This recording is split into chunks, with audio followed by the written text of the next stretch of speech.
Hey there, and welcome to That Bond Show, a weekly That Nerdy Site show and the internet's #1 James Bond rewatch show hosted by two guys named Logan and Trevor.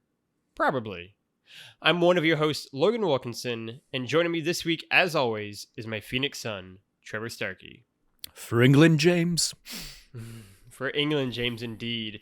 There were a lot of good one-liners in this movie, as we will get into. But yes, that is the recurring motif here of the film, if anything. I definitely need to start, since I always remember that I want to do that, basically as you're doing the intro, I need to actually start writing these down. So that was just like the first one I pulled from. I suppose I could have also gone with "I'm invincible," or that's a great one. One of my favorite lines that I was going to talk about too is whenever James and Natalia are trapped in the helicopter together, and she's just screaming for him to wake up, and like the last line she says, "Wake up, bitch," and I was like, the delivery of that is so good. Yeah, I really liked it. Yes, as we kind of have alluded to here, we are of course talking about Goldeneye, the 17th Bond film, released November 13th of 1995. The Bond series may have had a 6.5-year break, but we did not here at That Bond Show. Yes, we are officially in the 90s now, the post-Cold War era. Trevor, you might actually have a waking memory of this film. Yeah, I don't remember if I saw this one in theaters or not, or if that would come later because of the Goldeneye game. But I definitely, I definitely watched this one a lot in that era. We would do, I would do sleepovers at my friend's house where we would watch this and play the game or something like that. We would kind of do that kind of thing. And then this one definitely would have been what started me down the path of watching Bond movies as they came out. So definitely the next one I would have seen in theaters and stuff like that. Definitely. It is, I'm always amazed at the people who have, whether it's Star Wars or James Bond or any of these things, such vivid memories of the first one they saw. My memories of being 3, 4, 5 are much fuzzier. Maybe that's just me. I can never pinpoint the first Star Wars movie or the first Bond movie I saw, but this would have absolutely been a foundational one that I would have watched. Obviously, I mean, we're each in a lot of ways Pierce Brosnan kids, and so I think that shapes certainly a lot of how I view James Bond, but I think how you kind of view the character and what you don't like about it as well, as we've kind of seen on this podcast. And so, yeah, I mean, I've seen Goldeneye a lot, right? And Goldeneye is sort of interesting too, which we'll get into in the trivia a little bit, because of its relationship with the video game as well, obviously, right? So yeah, having sleepovers where you watch the movie, play the video game for 10 hours, right? Throughout the night, and then kind of wake up the next morning and just rinse and repeat, is such a staple of the era for me, right? In some ways, it's sort of interesting because I definitely didn't watch this one in the theaters. I would have been 3 years old. Or even Tomorrow Never Dies, I would have only been 5. But all these movies to me are just kind of one big movie that I've seen 50 times, right? I've seen Pierce Brosnan Bond movies more than any other Bond, probably, just because they were always on TV when we were growing up. They were always shown in movie theaters, whatever it might be. And so, yeah, this is one that very much holds a special place in my heart as well. And I can say holds up better than some of my childhood favorites. I was realizing that this is also I never actually owned Goldeneye the game. You've mentioned this before. Yeah, it's so weird. It was my friend, a couple of my friends had it, so we were covered when we would do sleepovers and go to people's houses and stuff like that. Whereas the few times I did want to try and play it and, go it alone kind of thing, I would rent it at Blockbuster and I would play through the campaign and basically I remember thinking, oh, I don't know how anybody unlocks all these cheat codes and stuff like that, because I was never going to be good enough to play it on the 007 mode or whatever. Then fast forward 10, 15 years or whatever, 10 plus years ago, I had an N64 again and kind of got in a retro mood, and my partner at the time had like a copy of Goldeneye, so I kind of like borrowed her cartridge, put it in, and booted it up, and like smoked the game. I was like, oh, I'm just much better at games now. Right. So yeah, it was definitely like a fun little trip down memory lane. But yeah, it was just a game that I never actually personally owned. It was and I like to this day I don't have a copy of it in my still like remaining N64 collection. It was always just a game that I do. I guess I do have the Wii copy. I have the Wii version of the game. I did buy that. It's all right. Played it probably like once, and then because it was probably one of those that came out after I'd sort of stopped really playing on the Wii. But yeah, my favorite thing about the Wii version, which would then basically be ported over to like the PS3 and 360 like the next year, is that they like updated the game to like be Daniel Craig and like updated all the character models of like completely different actors and actresses. And they also just like set it in like 2008 kind of time period. And so they had to, I guess they didn't have to, but they did update Alex's like backstory, and he's like, his parents weren't like Cossacks anymore, right? And they weren't betrayed by Stalin. And so instead they like upped it to like that entire part of his backstory, which is some might say fundamental to his character arc, is removed, and instead he's just like is a guy who's angry at like corporate greed and like the financial crisis, and so it was like destroying London for that reason. And it's like, okay, like still fair, but like a bit of a different character motivation and beat here for why you're portraying everything now. Yeah, I mean, you say that. I also, when that like comes up in the movie, I was like, I don't remember this at all, because like that's not a critical detail I would have like really honed in on as 10-year-old, 12-year-old Trevor or something. Sure. And this is my first time really going back and watching this as an adult and like understanding that historical context of the character and stuff. And so yeah, there's definitely I just remember him being like, an ally that became a traitor, and I remember like the Janus element of it, but I didn't remember like that the Lean's Cossacks backstory kind of stuff and like all of the like history behind that. I was just like, oh, I just remember his scarred face, and I remember like it's even to the point that I didn't register who Sean Bean was or anything, so it was one of those like watching Lord of the Rings many years later and like putting two and two together that was the guy from Goldeneye. I was like, oh, okay. And then of course, like at that point I'm old enough to and cognizant enough to know that like when he goes on to be in Game of Thrones and stuff, and by then I understand the meme of, oh, Sean Bean just dies in everything.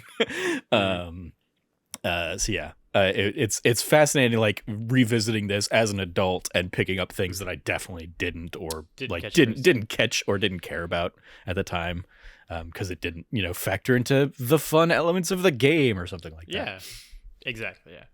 But yeah, this is exciting. This is gonna be a good one. Running through the cast and crew, we have, of course, Pierce Brosnan as James Bond 007 in his first appearance in the role. Finally getting cast as Bond after the fiasco from a few films prior that we went over.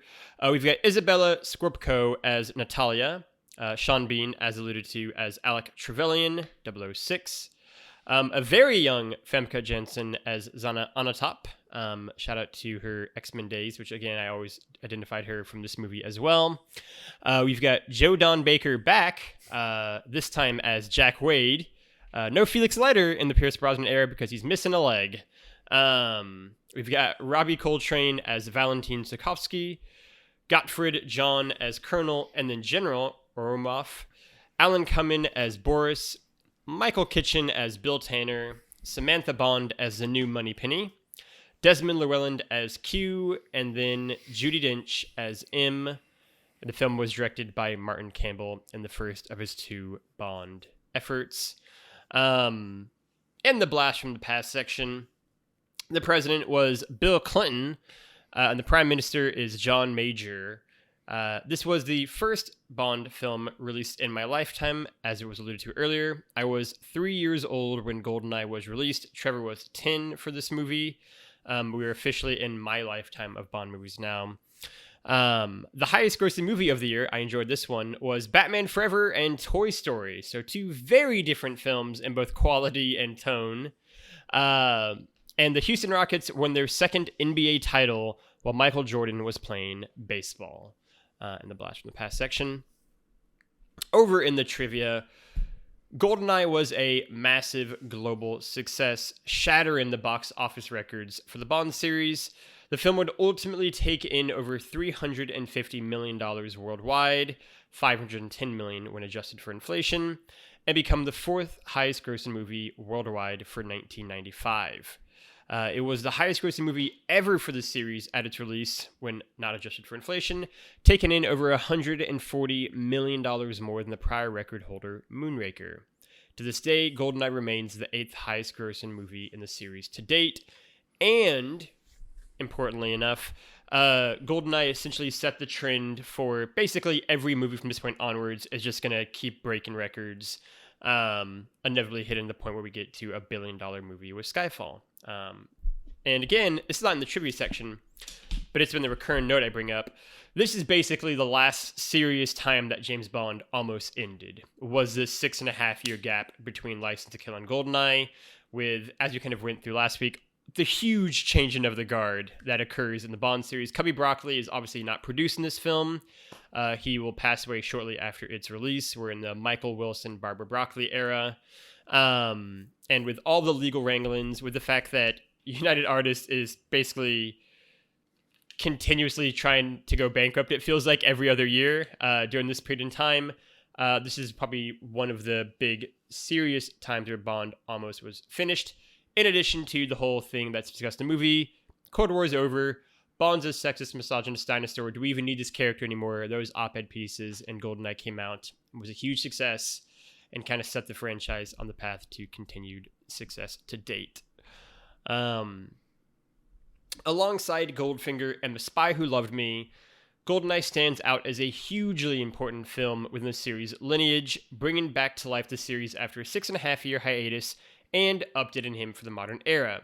It is probably the most popular Bond property of mine and Trevor's generation due to the success of both the movie and the wildly popular GoldenEye 64 video game. Like I said, I think those kind of stand out as the three most important movies within the James Bond saga, at least to this point. This movie features the highest bungee jump in a movie, with the jump over the Archangel facility being a 722-foot drop. The jumper also appears as the man shot by Onatopp when she steals the Tiger helicopter. 722 feet.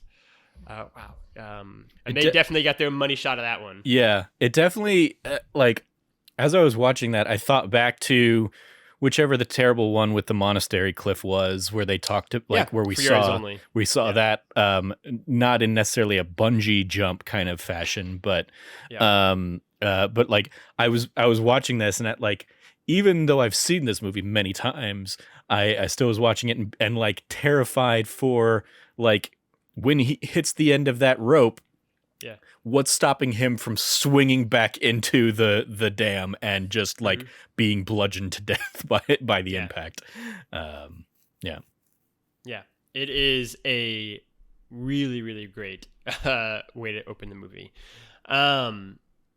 Minnie Driver makes a random cameo in the movie as the awful singer in Valentine's Club. Again, Goldeneye is a movie where I know a lot of actors and actresses from, and this is literally where I know Minnie Driver from. Anytime I see her in anything, I'm like, that's the singer from Goldeneye, despite the fact that I think she's an Academy Award-winning actress in her own right. Yeah, she popped up, and I was like, is that Minnie Driver? And then I saw that, I was like, yep, that was Minnie Driver. All right. It is so weird, but it is great. It's fascinating because I also, admittedly, I've never seen Good Will Hunting, which is what probably most people know her from. And I believe what she won the Oscar for. I think she did. But the other thing that I think of her when I think of Minnie Driver is the Phantom of the Opera film, where she is also, once again, playing a bad singer. She is basically the diva role in that film that Christine Daae / Emmy Rossum kind of replaces. But yeah, it's Minnie Driver in another intentionally bad singing role kind of thing. Right. That's really interesting, actually.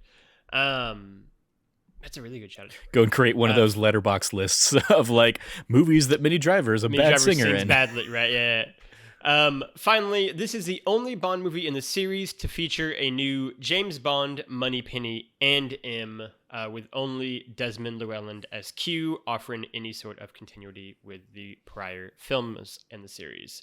Hopping into the 0070-second recap, let's pull this bad boy up. I had a lot of fun writing this one. Trevor, you ready with the timer? Yeah. It looks like a bit of a lengthy one, so I'm gonna. I think it's gonna be like 90 seconds. Yeah, I'm gonna. That's what I timed it when I did it earlier. It was like 93. Yeah, we'll go 90 seconds. That's fine. James Bond jumps off a big dam, crashes a man's loo, meets up with Sean Bean, watches Sean Bean die. Oh, no, take two. We're doing that one again. We're doing that one.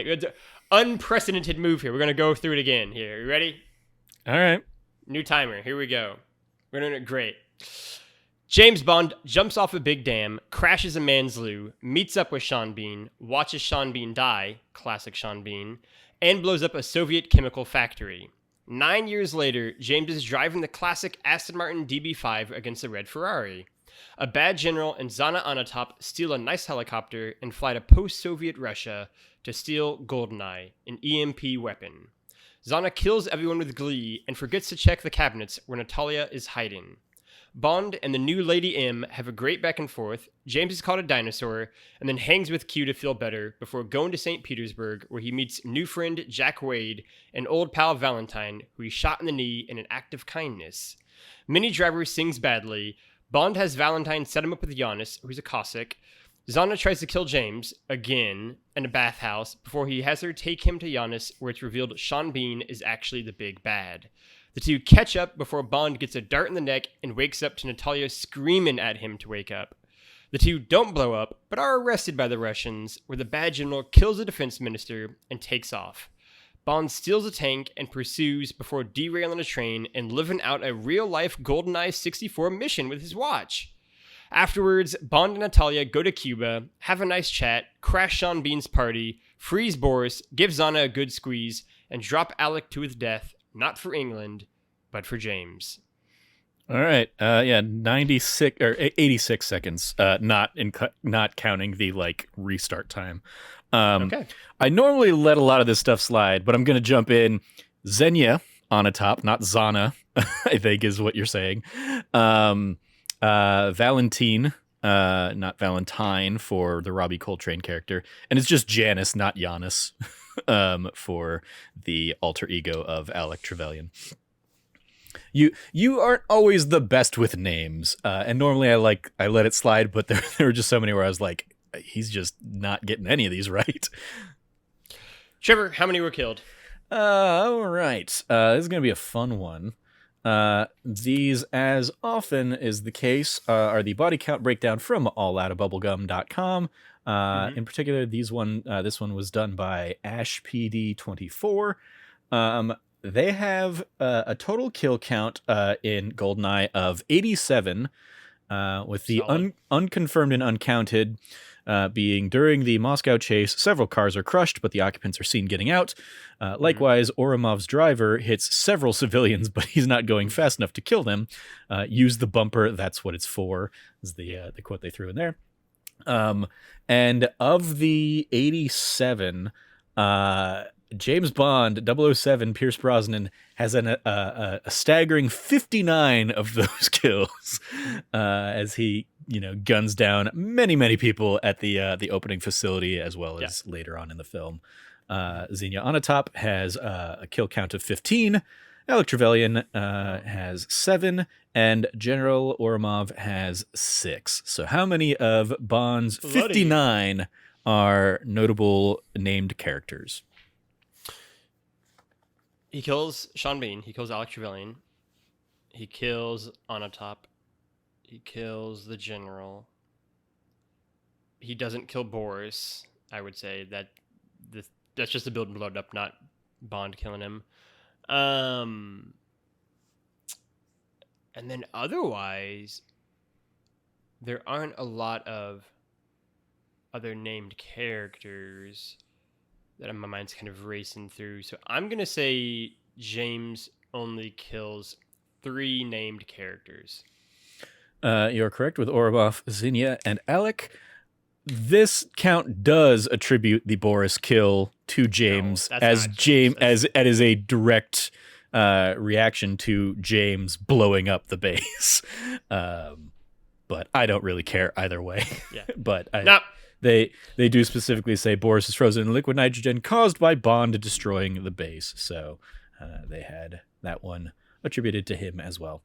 But yes, other notable ones there. As you kind of mentioned, he kills. I mean, like by your own logic, though, I guess he doesn't really kill Xenia because he kills the helicopter and the helicopter that's like crashing. A more direct thing, right? Like him, like them, like destroying the building, and then the building just happens to fall. Like that's more like all right. Like, there's a lot of indirectness happening. Yeah, but yes, he shoots Xenia's pilot, causing the helicopter to pull Xenia into the tree, breaking her back. What an awful way to die. Yeah. Bond drops Alec off the satellite and he is crushed when it falls on him. And then Bond just straight up shoots Oromov in the train. Very good. 12-5 so far on this. Trevor, what did you think of Goldeneye? It was a lot of fun. It was fun to go back to. I had some reservations of like how dated is this going to feel since this is like the first one that I really have a history with, and like the technology, as is often the case of movies of this era, is like the biggest glaring issue because everything exists in a pre-Windows 95 world, so we don't even have like Windows icons and stuff like that on any of the monitors. Like think of Jurassic Park as well as the same kind of like thing where it's just like it feels very, very dated going back to a movie like this technology wise. But I think on the flip side of that is so much of the film is done with like practical effects and stuff like that I think there's a lot of cool like action set pieces and sequences that if they were made today would feel just super fake and would be just littered with CG. Most notably, I would say like the tank driving through Russia or whatever. I think that's an iconic element of this film that just would not be done the same way here in 2022. And so I think the technology aspect of it, the themes and the ideas around it still hold up, but just the actual like interfaces and stuff like that, it's just like, oh yeah, this feels a little a little cheap and a little rough. But yeah, like it was a lot of fun. It's, as you kind of touched on, it's fun seeing actors in this that I'm gonna know from significantly other things. Like the one that actually jumped out at me, like as it happened, was Robbie Coltrane as Hagrid. Like I was like, oh hey, I remember him from the Bond movies. Like even Famke Janssen, I didn't put together that she was in this, and then Jean Grey, 5 years later in X-Men. I think in part just because she's like, it's such a wildly different character that I just didn't like piece together those ideas. And then like Alan Cumming, I knew from this and then into Spy Kids. And then like, I didn't get to like appreciate like his actual like theatrical chops and stuff until much, much later. So it was like he was this, then he was Spy Kids, and then he was Nightcrawler basically. And then after that, he's Nightcrawler after too. That point, I'm like, oh, actually he's like a really good actor in a million other things. But those were the ones that kind of cemented his place there at a young age. And then I obviously would have known Pierce Brosnan from Mrs. Doubtfire prior to this. So even that's like a funny, like seeing him go from that to James Bond. Definitely a fun little bit there. It was definitely a lot of fun. I still love the, like, I'm a sucker for villains that actually have like a past and a history with the hero character. So setting this one up as as Alec as 006 and Bond 007 giving them that camaraderie, giving us a mission of the two of them, going through this before things go awry. Like it when he comes, like, especially if I hadn't known that going into the movie, I think it makes for like a fun reveal when like otherwise you think Oromov is this bad guy and is the big bad for the film, but when it is like, oh no, it's that guy that you thought Oromov killed who was your brother in arms. I think that makes for a much more satisfying twist. And so, like, again, going back to like his lineage and whatnot, like the reason behind all that, I don't even think about that a ton, because what sticks out to me is the existing relationship the two characters had, and that at the end of the day, him being a Lien's Cossack isn't even really what he's caring about. He's using that as a cover or whatever, but like, really, just like Goldfinger, this is all about a bank heist and getting away with it scot-free. Which James calls him out on too, right? Like, you're just a common thief. Right? Exactly, yeah. And, yeah. So yeah, I think of those elements of this film, and I think that's why like the political nature of his backstory never really like made a dent. It's fun seeing again like Don Joe Baker pop back up as Jack Wade. I still think it's silly that like they are continuing on this idea after having 7 or 8 different people play the character over the years. They're gonna hang their hat on like, no, Felix lost his leg in the last movie, so he's not gonna exist in these movies. He's retired or he's off, and so we're gonna just introduce a completely new character. But also we're gonna confuse you because we're gonna bring back the bad guy from 2 movies ago. It's like a weird, just a weird flavor. Yeah, I think. The whole opening sequence, we talked about obviously the bungee jumping, like iconic, but also iconic is driving off the runway on that motorcycle and like basically free falling into the plane to grab it and make his escape. Like that is, I think, like of kind of the stunts that they've really done so far, I think that's easily the highlight, the best. Obviously, I'm sure it didn't like, work that way, but the finished product and what we kind of see through movie magic, I think, is really, really just badass. So yeah, it's got a lot of great action. I think Famke Janssen is a lot of fun as Xenia Onatopp. Yes. She is leaps and bounds the thirstiest like character that Bond has ever had, even more so than any Bond that we've ever had. Yes. She is just a horny person. But yeah, I like that. Like they set up all these all the pieces of the puzzle are getting set up throughout, the opening act of the film that then pay off as the film continues on into the second and third acts, with the tiger being immune to EMP blasts, which is going to give them a strong out and make it, as they say, the perfect getaway vehicle. The opening, like the race down the hill between Bond and Xenia, is a lot of fun. I definitely didn't remember what Moneypenny looked like right off the bat, so I thought that the woman evaluating Bond in that scene was Moneypenny for a little bit, and I was like, oh, are they completely turning this on a nope? Oh no, it's not Moneypenny. Okay, but then I appreciated that. I do love their dynamic. that Moneypenny and Bond are like back to those early, Sean Connery, or even like the early Roger Moore and Lois Maxwell like banter days. I think they kind of recapture that spirit in a very very cool way.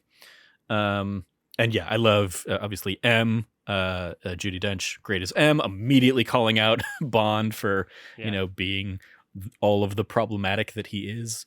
Yeah, lots of good stuff in this one. Yeah, there's so much to unpack in Goldeneye. I think it is such a great movie, right? Like, I'll start with the pre-title sequence as well, which I think is, easily one of the series' strongest, right? Like, I will have a piece out whenever we wrap up the series with like ranking the various pre-title sequences. And I think there are a lot of duds, right? I was thinking about that throughout the thing, right? Or we're not even, duds is maybe harsh. There's a lot of them figuring out what that part of the film should be, right? Like, I think Goldfingers is really great and it's like a classic. And then after that, they were like, do we just like make this a really fun thing, or do we make it like an exposition dump? And they couldn't feel like, they had a hard time striking a good balance for a lot of the movies after Goldfinger. And I think Timothy Dalton's two are really great. And I think they kind of figured it out there. And Goldeneye's, it's a classic, right? Not just for the jump, not just for chasing after the plane on the bike, but for like all the smaller details that get set up in the movie, like you said, right? Like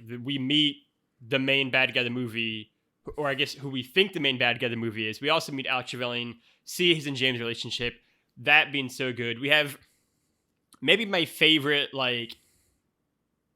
certainly one of my favorite comedic beats of the movie, which is James dropping down in the toilet for the guy, right? And like, I forgot to knock. Like, I love that moment. Like, it what a wild introduction to a James Bond compared to like the last couple that we've had of, Timothy Dalton being introduced in the in that action sequence. I don't remember how Roger Moore was introduced at this point now, but it definitely wasn't like I'm sliding into somebody and my first lines are, upside down while somebody is shitting on a toilet. It's so good. There was a thing I saw within like the Bond Twitter community a couple of weeks ago, like them like saying who are the best introduction as Bond, and apparently it is divisive, but I've always really loved it. I think it is so Pierce Brosnan, and like I think to me Pierce is going to be a great example of like how to do this kind of perfect balance of serious dramatic Bond and also a more lighthearted tongue-in-cheek Bond, and like nail that balance, right? Where I feel like Roger Moore goes awry in a lot of ways, right? Like how you do a Bond that isn't Daniel Craig serious is this, right? And I think it works really well in this movie.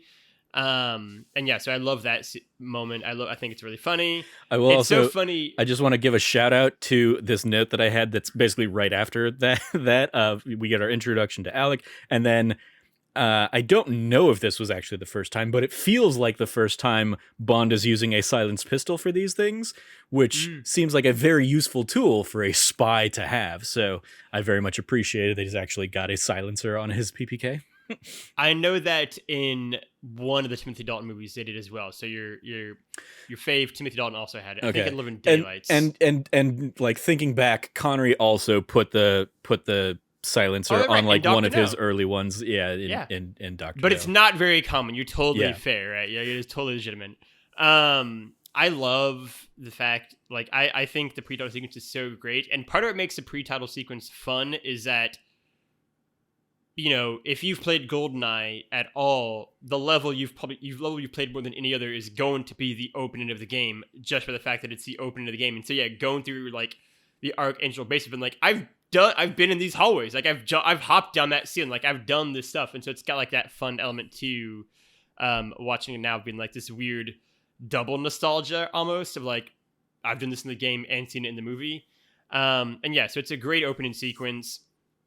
And then in terms of like everything else you kind of got into, Famke Janssen is having a fucking blast in this movie. Like it is so great, right? Like she to me joins the list of characters of like Mr. Wint and Mr. Kidd, right? And like Charles Gray's Blofeld and like Christopher Walken and Grace Jones in A View to a Kill, who like they know what kind of movie they are in, and she knows, or maybe she doesn't know what kind of movie she is in, because the movie around her is a lot more serious, but she says, I don't give a shit.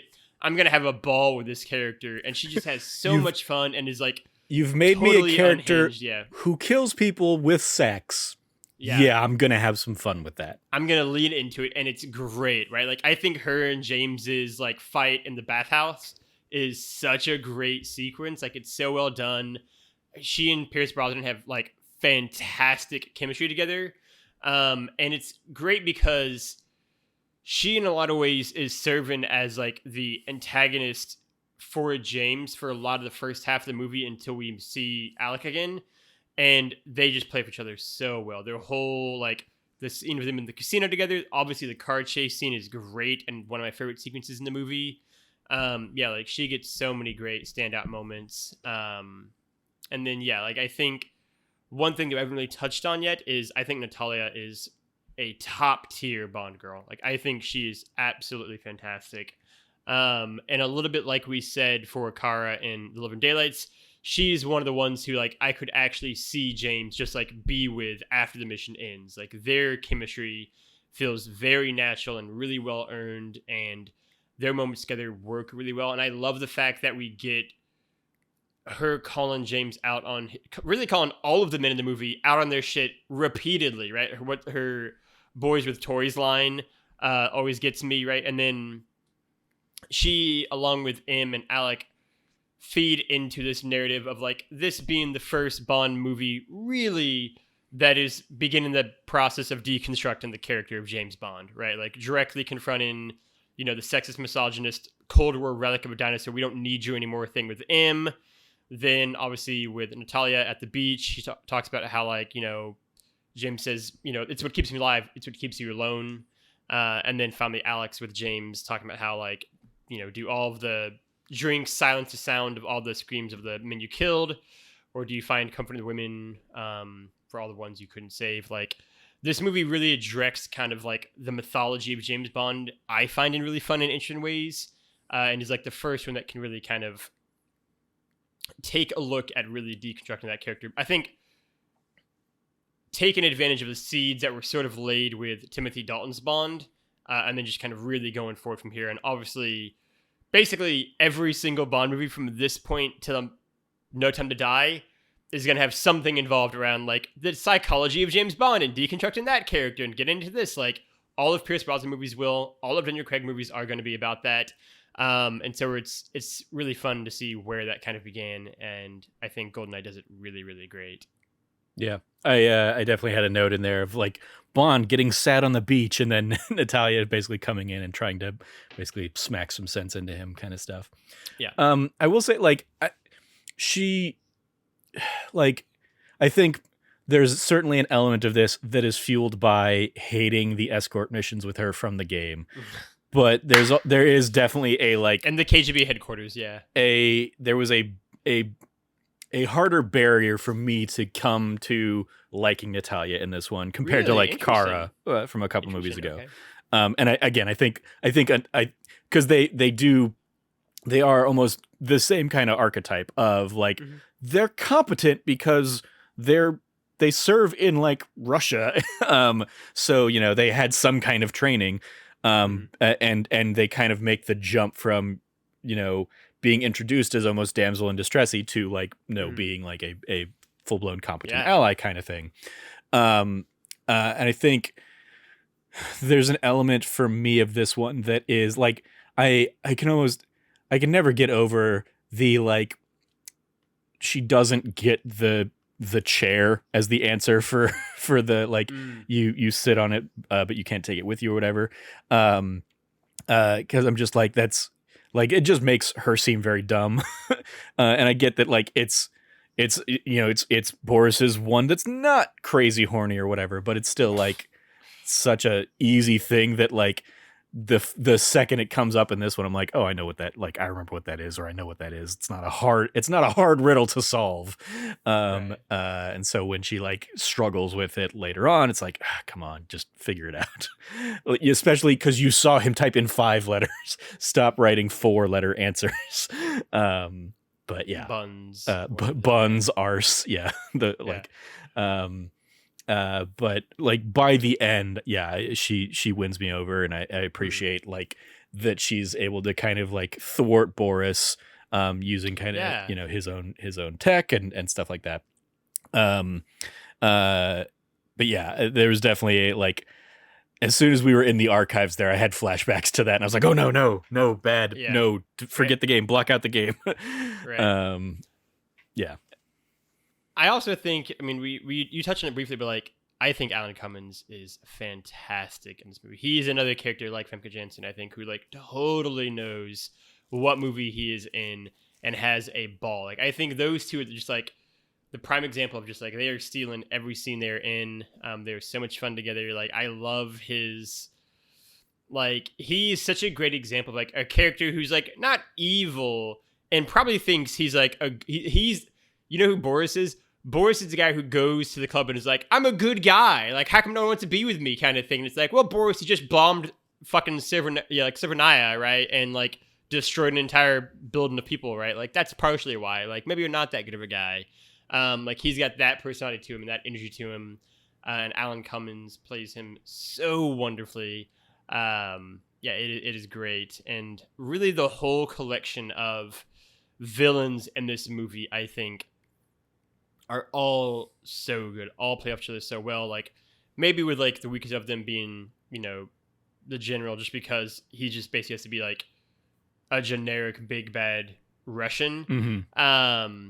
But even he gets some great moments. And I always love like the really intense, like frantic energy of when he bursts into the interrogation room and just like, I always expect like, I can never tell if he's playing drunk or is actually drunk when he comes in, but he's definitely like one of the two. Mm-hmm. He's like very disheveled, like unbutton everything. And then kills the defense minister, kills the guard, then like says out loud what his evil plan is going to be. Like, I'm just going to frame him for the crime. And then now I'm going to kill him when he tried to escape, kind of thing. Like, it's a great sequence, and it leads in the tank and the archives kind of chase where he drinks a ton from a flask throughout that chase. So yeah, I think the idea is, ever since he heard in that meeting where he tried to resign that there was another survivor that he did not know about, he's been off kilter trying to figure out what the hell's going on. Yeah. And so when he finally gets this lead and you know, unfortunately, like the officials got to her before he could. Yeah, he's definitely disheveled. Just goes off. And then just continues going down that disheveled route until he's on the train, and then Bond shoots him, 5 minutes later. So, yeah. I did like the train sequence, if only because it brings, the idea of like, what's more important, James, like the mission of the girl, right? Like, and ultimately James doing, I guess you could argue, but doing the right thing, right? And like saving the life, instead of like sacrificing her to kill Alex. And then it pays off really nicely later on at the like Cuba base, where she says the exact same amount of like, kill her, I don't care at all. He means nothing to me. Is like a great tie into that. Mm-hmm. Yeah, I mean, it's great. One thing we haven't talked about yet is I think the music of Goldeneye is really good. Like, I just think it's a really well scored movie, and I like the kind of like techno synth beats that they kind of do to the movie. Mm-hmm. Including like the very different like Bond gun barrel music that they kind of have attached to it versus the regular one. Like, I like it, and I always enjoy the fact that it's like Tina Turner singing it, and it's Bono and Edge who like wrote the song, and it's like, what a perfectly 90s-esque like combination happening here. Yeah, I like seeing all that pop up. I was like, oh yeah, those are all names I recognize. Couldn't hum a beat of the music now, and I watched this movie 3 days ago or whatever it was. Mm-hmm. So like it did not last, but I will say, like, and again, I think a lot more of this is thanks to the dozens and dozens and dozens of hours I played the game. But there are definite like themes that, like, hearing them in the movie brought me back immediately, and like a lot of that kind of techno bass beats and stuff like that. Appreciate that. I appreciate the cars and the gadgets that we get. Some more fun stuff, leaning back into Desmond Llewellyn, just getting to have a fun time as Q there. Fun. That's my lunch, is like one of my all-time favorite Q lines. Mm-hmm. Right? Like, I think this is, Desmond Llewellyn in this movie is in his late 70s at the very least, if not to his 80s yet, right? And I think he is just having fun, right? Like, they've, I think, struck the note now of like, Q is just gonna have a way more paternal relationship with James Bond actors now, like he did in Timothy Dalton's case, and like he's gonna have with Pierce Brosnan. And I think it works just so much better, right? Like, I loved him as kind of this like loving uncle to James, who kind of gives him a hard time, but like ultimately, cares for him and gives him advice and that kind of stuff. And yeah, this sequence is like, this maybe more than like any other Q lab sequence is like what I think of when I think of Q, and like his like lab of gadgets and shit popping off in the background and all these kind of bits and bops and everything. And is actually going to be, the last time we're going to get Q in the Q lab, if I remember correctly, right? Because the next two, he'll be like on location. Because we've only got two more with Desmond as Q. And so like it is such a great final Q lab sequence, if it is his final one, because there's so much stuff happening. It's so much fun. It is a blast. I definitely thought we had at least one more where it's like him and John Cleese in the lab as almost the handing off of the torch, the unintentional, effectively handing off the torch. And I thought that was in a lab, but that's in offsite, What Is Not Enough. That is in. They're basically, not to get like too in the weeds on this, but like that's in What Is Not Enough, which is the last one, where they're basically like, they're not in MI6 proper, they're at like a manor that has like some stuff around them, right? Gotcha. Yeah, the telephone booth gag here was a wonderful little continuation to the couch gag that you loved. Yeah. The write-ins on the raw. Yeah, along with the rest of them. The one thing I wish, like going back and watching this, I feel like if this were made now, this would be a lot simpler, is the pen and what triggers the pen. Because I think he's like, it's 4 clicks to arm it and then 3 clicks to disarm it or something like that. I thought it was 3 to arm it. And 3 to disarm it. So whatever it is, it's you don't remember what it is by the time it really comes into play when Boris is doing it and just clicking it nonstop. And so it's like, what am I looking for that's trying to identify if it's triggered or not? Like, clearly at some point this is going to be triggered in this, but is it half triggered and Bond is constantly having to kind of like keep an eye on it? Like it's just such a convoluted thing that I think would be a lot simpler if this were done like today. My thing on that too is, so I like the pin sequence, and now like maybe because of this movie, let's be honest, probably because of this movie, like I got into the habit of like twirling pins like Boris, and like I still do it to this day, and like I'll still fiddle around with them and play with them.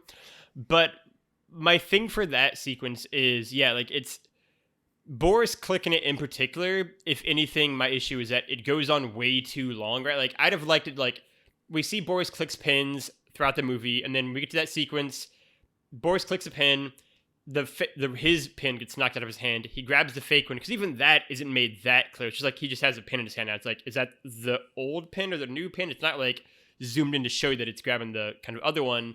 And then he like sits there and clicks it for like a solid another minute or two, and I'm like, okay, like this is way, I would have wanted him to grab it, click it 3 times, and shit pops off, right? But it's like way more drawn out than that, and he does like the weird like bop bop, bop bop, bop bop, and it's like, what is the beat I'm supposed to be waiting for? Exactly, here? It's I mean, it's one of those things. It's clearly like designed to set up tension, but it's like we all know how this is going to end, so you're setting up tension that you didn't need to set up.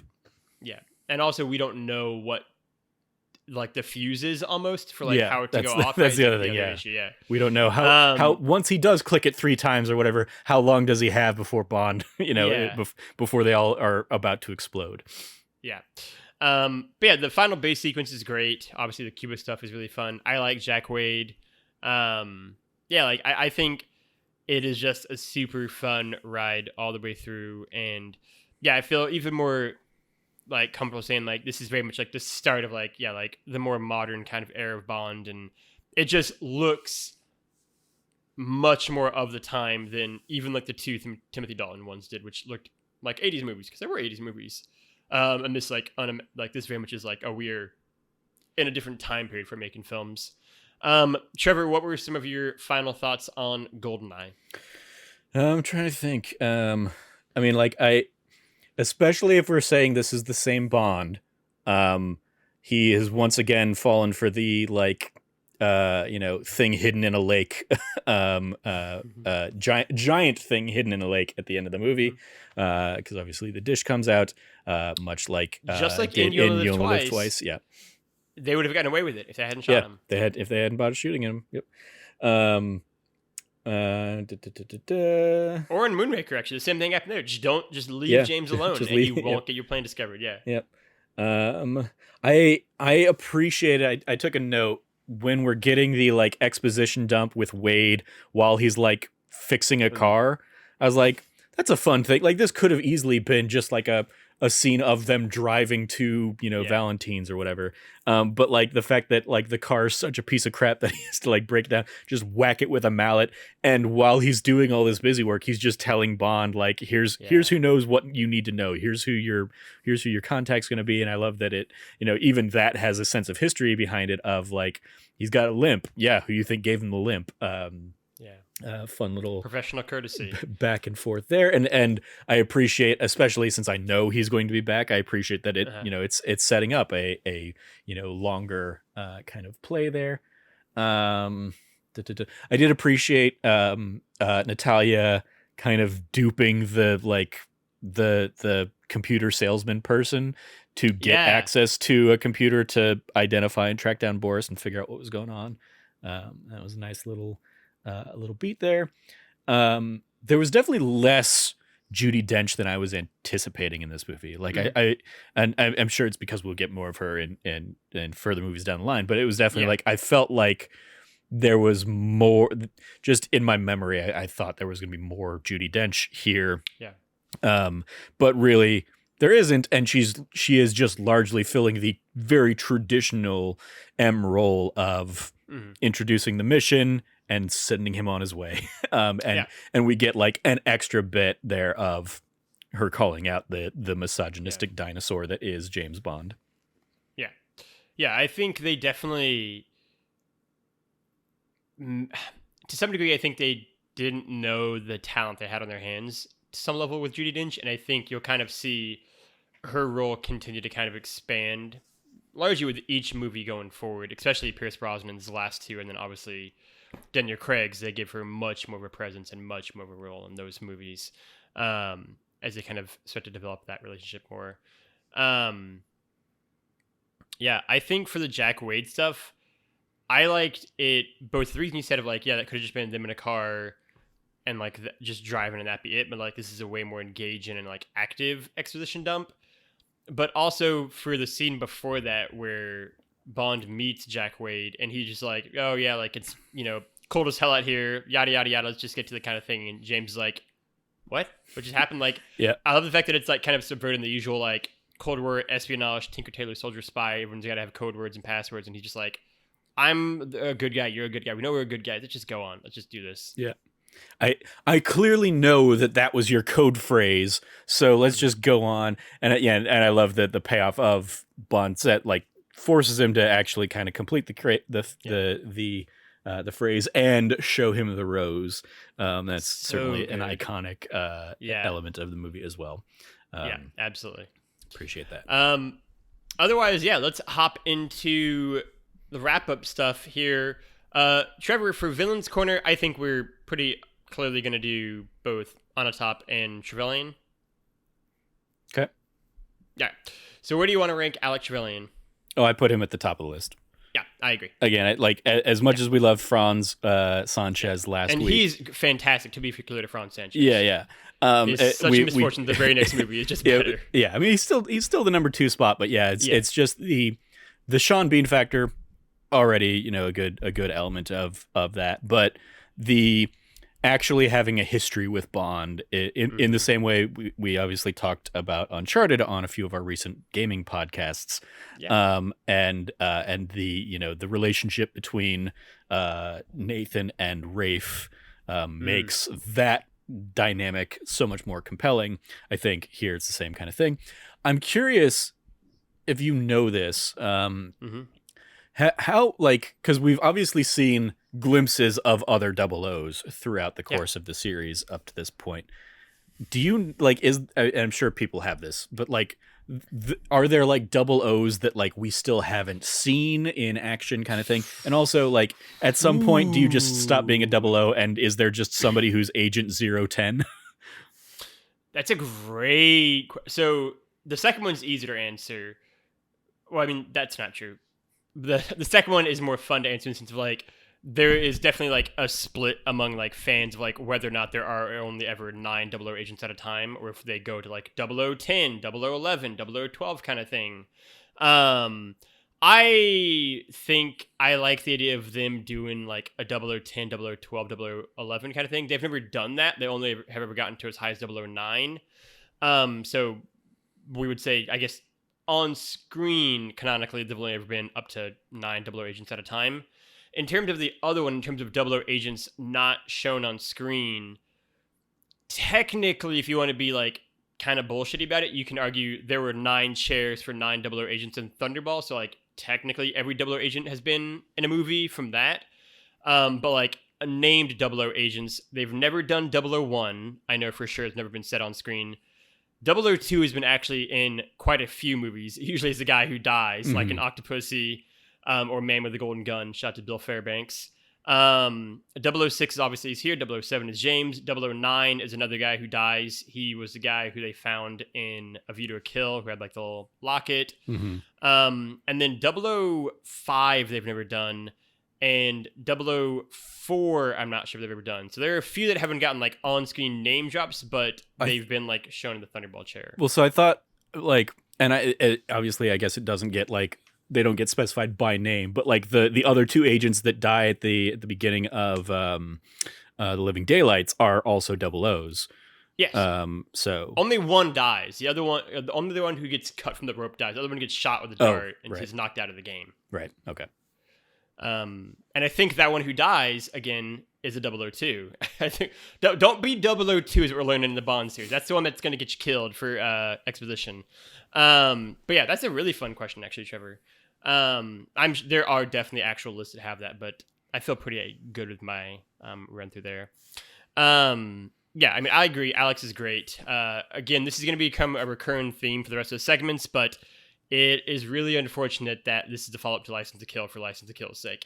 Yeah, I mean, Alec is great. I think I particularly like him too because as someone who does love the 00 agent aspect of the series, right, and kind of exploring that more, this is easily the most we ever get outside of James. And so kind of seeing 006, who's named, who gets a big presence in the movie, who is like such good friends with him that then turns bad.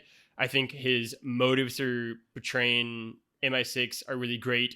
I like the fact that he is, even still to this day, like sort of conflicted about not telling James, right? He has that line of like, I thought about telling you, but like I knew ultimately you're too queen and country kind of thing. Like I think all that's good. I think his plan is fun. He's got a great cast of like supporters around him. So yeah, he's easily my favorite. He played the long game. He's in hiding for 9 years. 9 years, just kind of building up his resources as through the alter ego of Janice. Yeah, it's a really, really, and like again, like his plan works for 9 years. That's not none. That's a pretty solid stretch to be get away with it for. And then in turn to Onatop, I mean, I think she's a ton of fun. Mm-hmm. I think she's super great, right? Like we right now we have Dario as our highest ranked hench person. Yeah. I would again say the same thing I said for Trillium, where like I think Onatop is better than Dario, right? Like I think she is just so much fun, and her chemistry with James, I think, is like so on point that like I would probably have her behind only Goldfinger, Sanchez, and Trevelyan. Like I think she's that great and is that memorable too, right? Like when I think of like the most memorable like henchmen and henchwomen, it is pretty much like the line goes from Oddjob to Jaws to maybe Dario, and then it's her, right? Like they're kind of the big ones, and I think she more than holds her own against the other kind of actors and characters in the movie. Yeah, I'm cool with that. I was gonna say I'd put her above Goldfinger myself. She's fantastic. I think she's just so having much so much. fun. She's getting to have a lot more fun. Like Goldfinger obviously has like the iconic "No, Mr. Bond, I expect you to die" bit of fun, but like she's just having a blast, banging around with as many people as she can. So good. Sexifying, flirting with people before she kills them multiple times. I'll never forget when I would watch Goldeneye as a kid growing up, always having to like scramble for the remote to like turn down the volume whenever she's having sex with the guy on the boat. Because like even though like it was a James Bond movie, my parents knew I watched Bond movies and everything, but like that always just felt like too much. Like this is maybe too much for me to be watching now, but like I'm just gonna turn it down to like 4 and then just turn it back up afterwards, right? Because it is very graphic, and very intense, and yeah. So I always remember the scourge of countless running for the remote sections. Very good. Yeah, it is the most successful henchman and main villain ranking since License to Kill one movie ago. After that, we've got. Where did you end up slotting her? Are you putting her above or behind Goldfinger? We'll put her behind Goldfinger. Okay. On.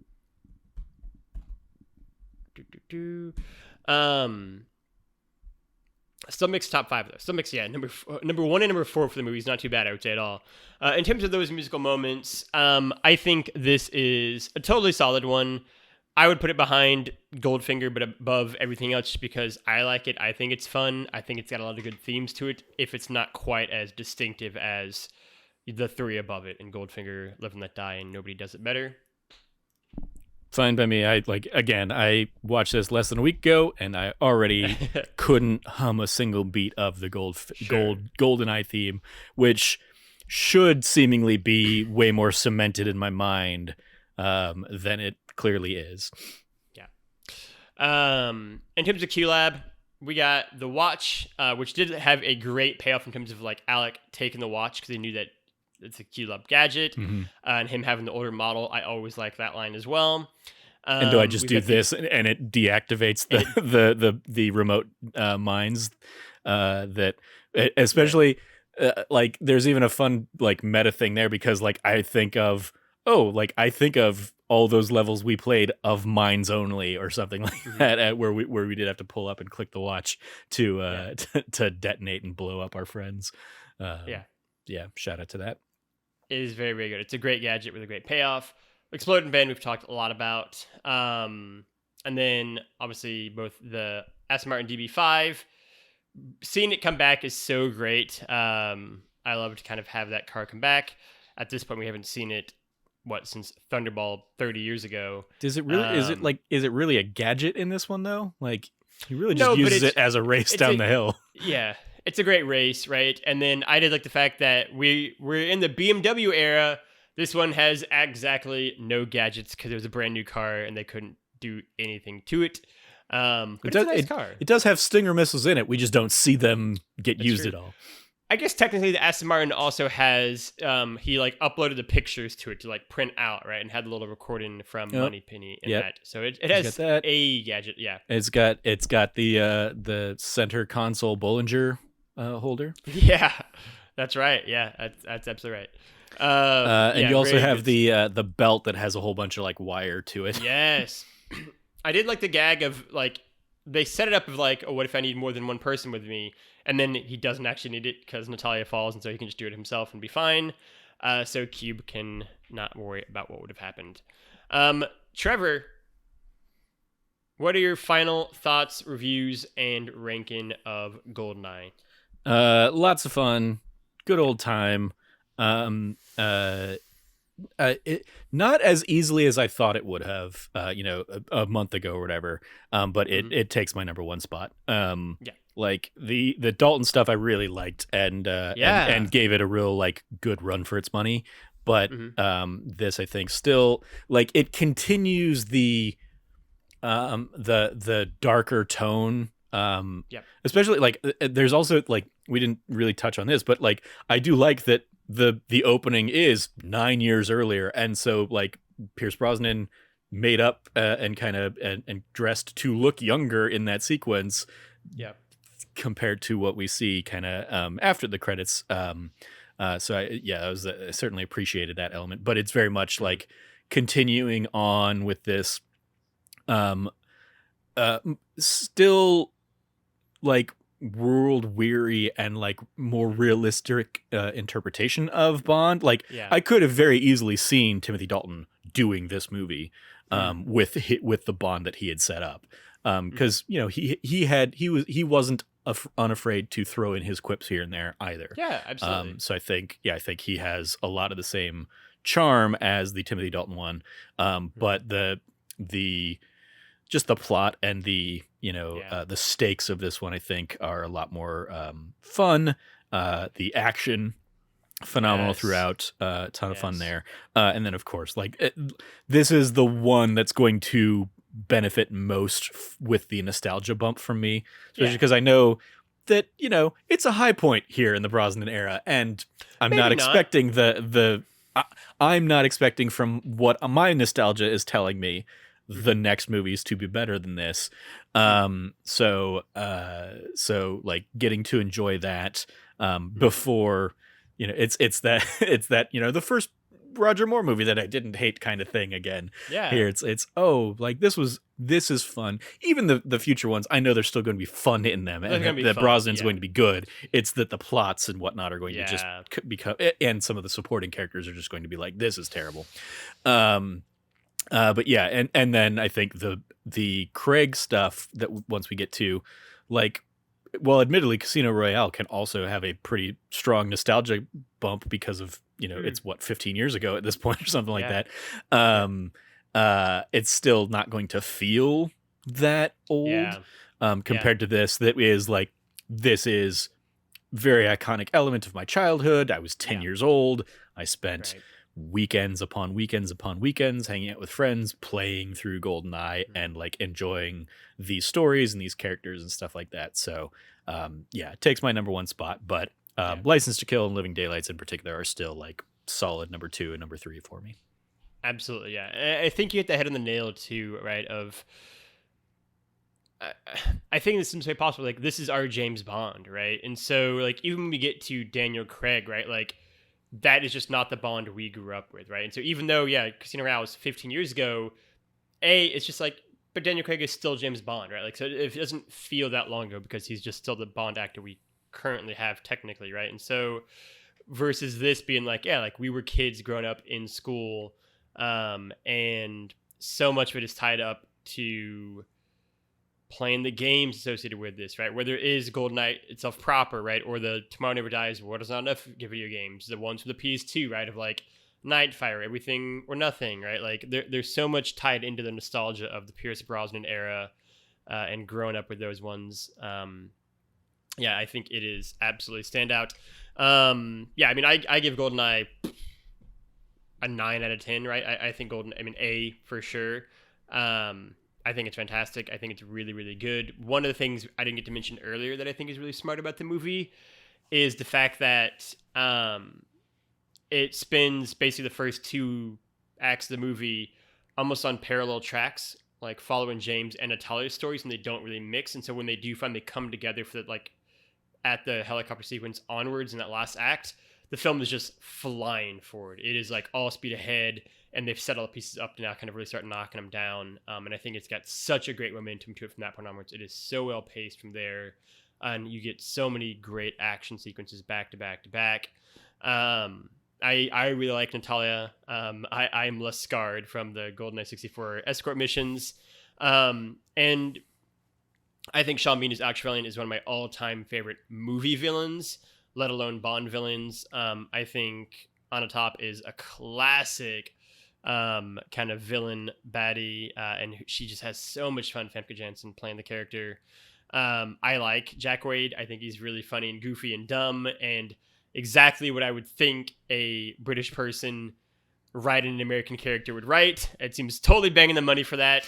I mean, it's also just what any non-American would write that character that way. Yeah, so and it's so great, right? I always really loved it. And yeah, kind of finally, I think Pierce Brosnan is fantastic in this movie, right? Like, I think that can't be undersold enough. Like, I think this is one of the best Bond performances as well, of any Bond actor, right? Like, along with Timothy Dalton's, and a couple of Sean Connery's.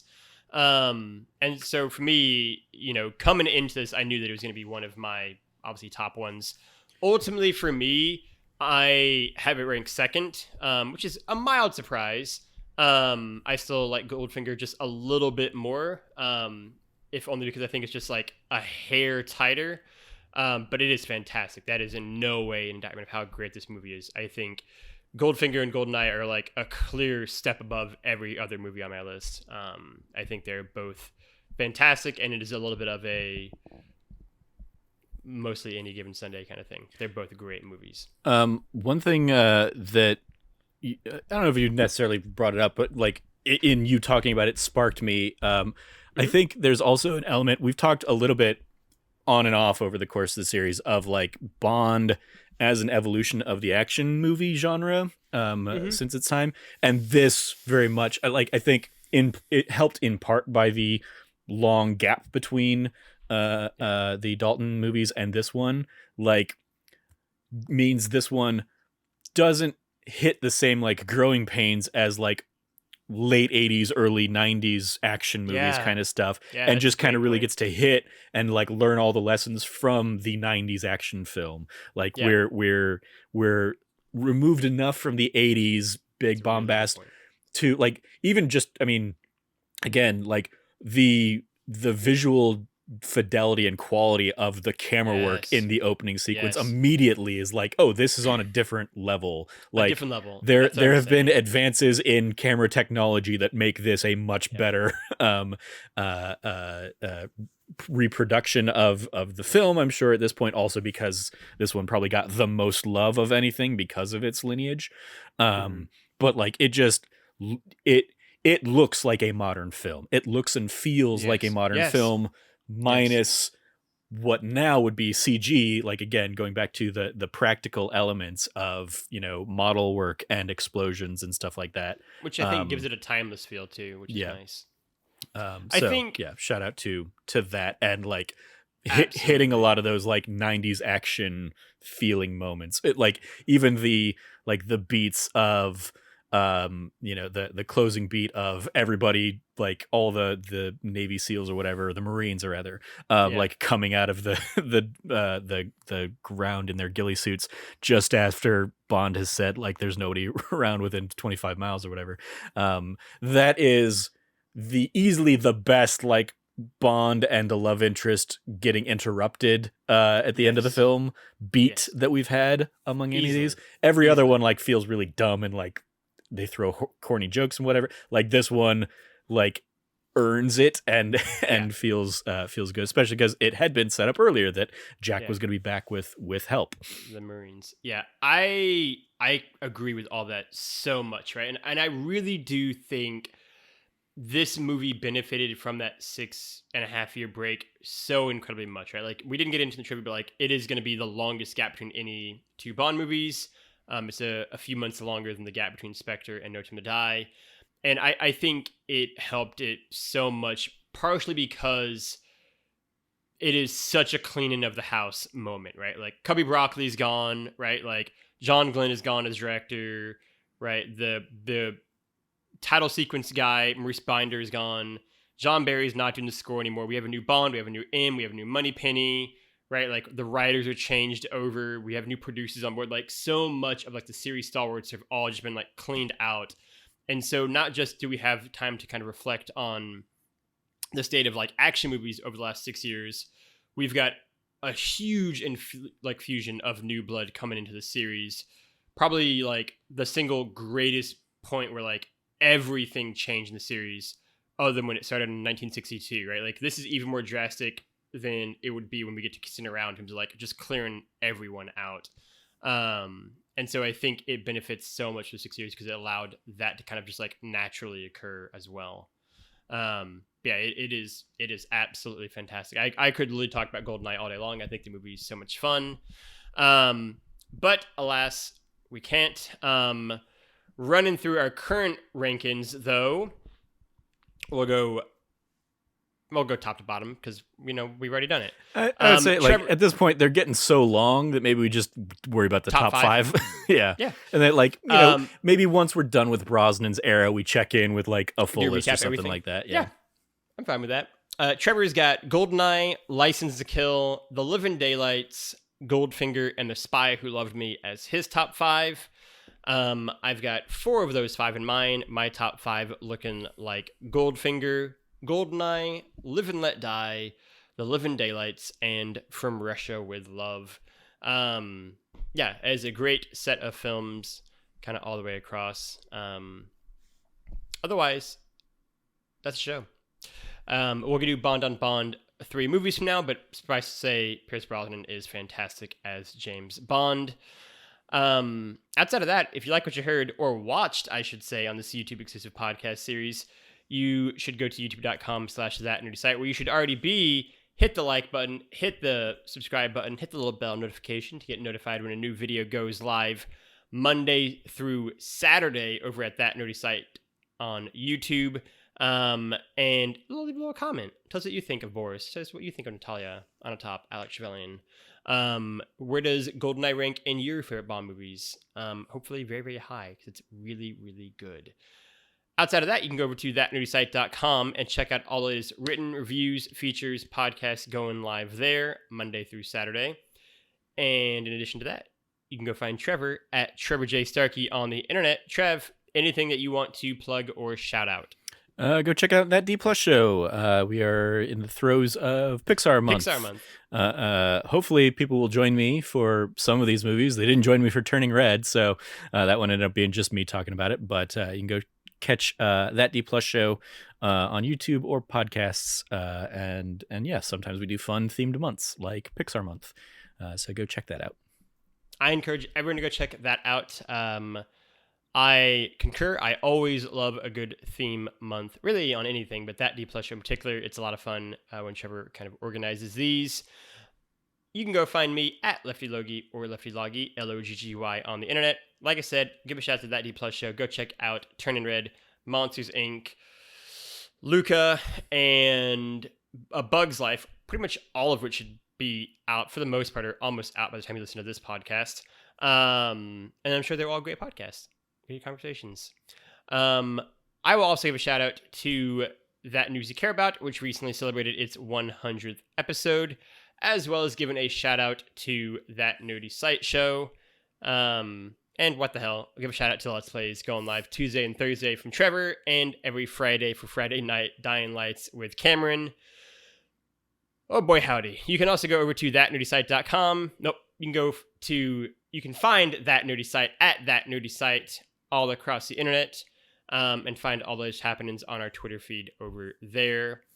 Otherwise, for myself, for Trevor, for all of us here at That Bond Show, we will return with Tomorrow Never Dies.